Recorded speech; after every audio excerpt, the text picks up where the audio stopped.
केंद्र सरकार ने कोरोना को देखते हुए एक बार फिर से सतर्कता बरतने का काम शुरू कर दिया है। और सतर्कता बरतने का एक काम केंद्र सरकार ने इसलिए भी शुरू किया क्योंकि तमाम राज्यों में ओमिक्रॉन के केस सामने आ चुके हैं। आपको सबसे पहले इस वायरस के बारे में बता दूं कि डेल्टा से अलग कैसे हो जाता है। डेल्टा वेरिएंट से ये अलग इस लिहाज से भी हो जाता है कि इसकी फैलने की रफ्तार बहुत तेज होती है। साथ ही ये संक्रमित करने की दर जो है इसकी, ये 1.5 से 3 दिन के अंदर ही, अगर मान लीजिए 10 केस हैं कहीं पर किसी आसपास के क्षेत्र में, तो महज 3 दिनों के अंदर अगर पाबंदी नहीं लगती है, अगर उस वहां पर सैनिटाइजेशन नहीं होता है, लोग अस्पताल में नहीं भर्ती किए जाते, तो वो 20 हो जाएंगे महज 3 दिन के अंदर। मतलब इसकी रफ्तार बहुत तेज है।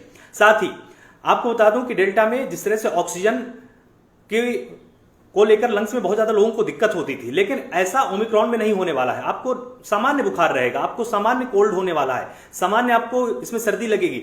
आप समझ भी नहीं पाएंगे कि आप कोरोना वायरस से ग्रसित हो चुके हैं। जबकि डेल्टा में ये बहुत आसान हो गया था कि सांस लेने में तकलीफ होने लगती थी तो घबराहट के चलते आप तुरंत डॉक्टर के पास जाते भी थे।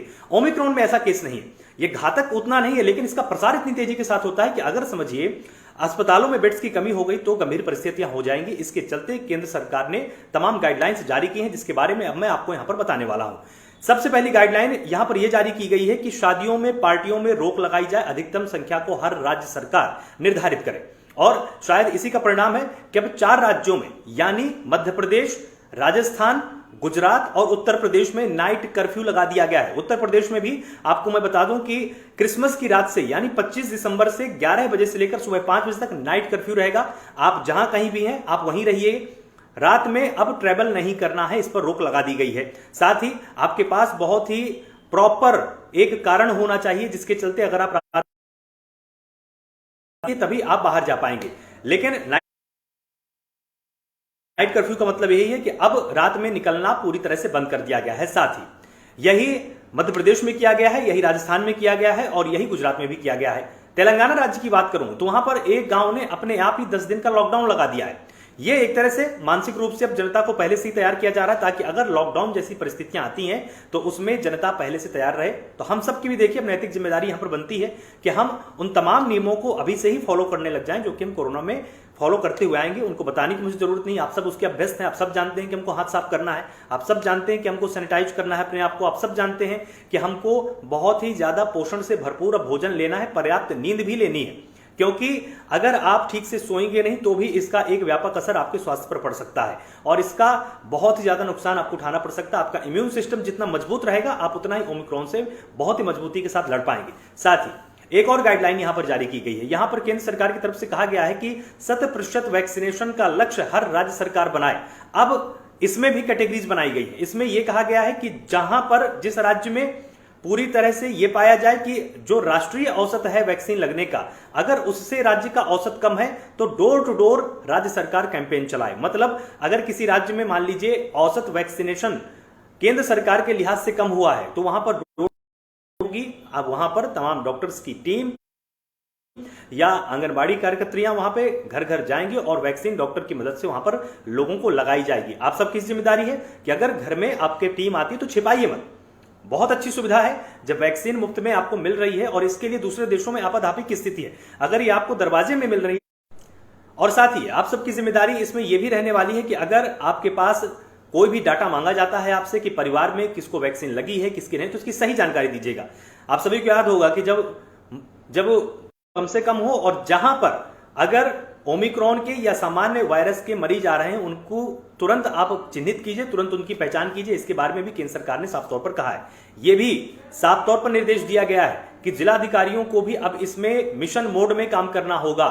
तरह से अपने हिसाब से इसमें निर्णय ले सकते हैं। जिलाधिकारी भी निश्चित कर सकते हैं कि उनको अपने जिले में किस तरह से लॉकडाउन लगाना है या नहीं लगाना है, उनको नाइट कर्फ्यू का पालन किस तरह से करवाना है, कितनी कठोरता से करवाना है, ये जिलाधिकारी और वहां के पुलिस अधीक्षक के ऊपर भी निर्भर होगा। उनको भी इसमें पर्याप्त अधिकार हैं, वो भी निर्णय लें। तो ये तमाम गाइडलाइंस जारी की गई हैं। शादियों में 200 से अधिक लोग अब नहीं जा पाएंगे, ये भी सरकार ने निर्धारित किया है। आप सब भी कोशिश कीजिए कि अगर शादी समारोह है तो निश्चित रूप से आप अपने आशीर्वाद को दे सकते हैं, आप अपने तोहफों को दे सकते हैं।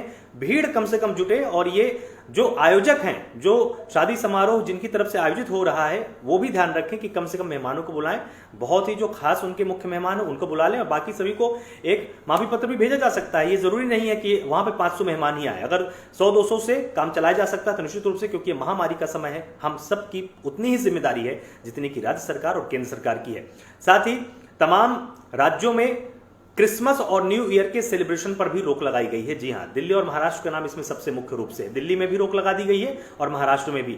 आप नए साल की पार्टी या क्रिसमस में किसी भी प्रकार की गैदरिंग नहीं कर पाएंगे, ये साफ तौर पर बैन लगा दिया गया है। मतलब आपको ये नहीं करना है। तो सावधान रहिए, सुरक्षित रहिए, हाथों को बार बार धुलते रहिए, जिस तरह से प्राइम न्यूज आपको लगातार आगाह करता है। इसके साथ साथ आप सभी ये भी ध्यान रखिए कि जान है तो ही जहान है, यही मंत्र है। और आपको 6x6 की दूरी सबसे रखनी है, 6 फीट की दूरी रखनी ही रखनी है। मास्क को पहनना फिर से शुरू कर दीजिए। अगर आप भीड़ भाड़ के इलाके में जाते हैं, जो आपकी टाइमिंग है लोगों के संपर्क में आने की, इसको भी अब आप कम कर दीजिए। कि मान लीजिए आपको बाजार जाना है, कोई बहुत जरूरी काम है, तुरंत काम को निपटाइए, तुरंत घर में आ जाइए। आइए, हाथों को, मुंह को, जहां जहां आपको लगता हो कि वायरस के संपर्क में ये अंग आया हुआ है, उसको तुरंत आप वॉश कीजिए और अपने परिवार को भी सुरक्षित रखिए। साथ ही जिस तरह से लगातार आप सब ने बहुत ही धीरज के साथ पिछली दूसरी लहर का सामना किया है, तीसरी लहर की आशंका है, लेकिन वो हमारे हाथ में है। अगर हम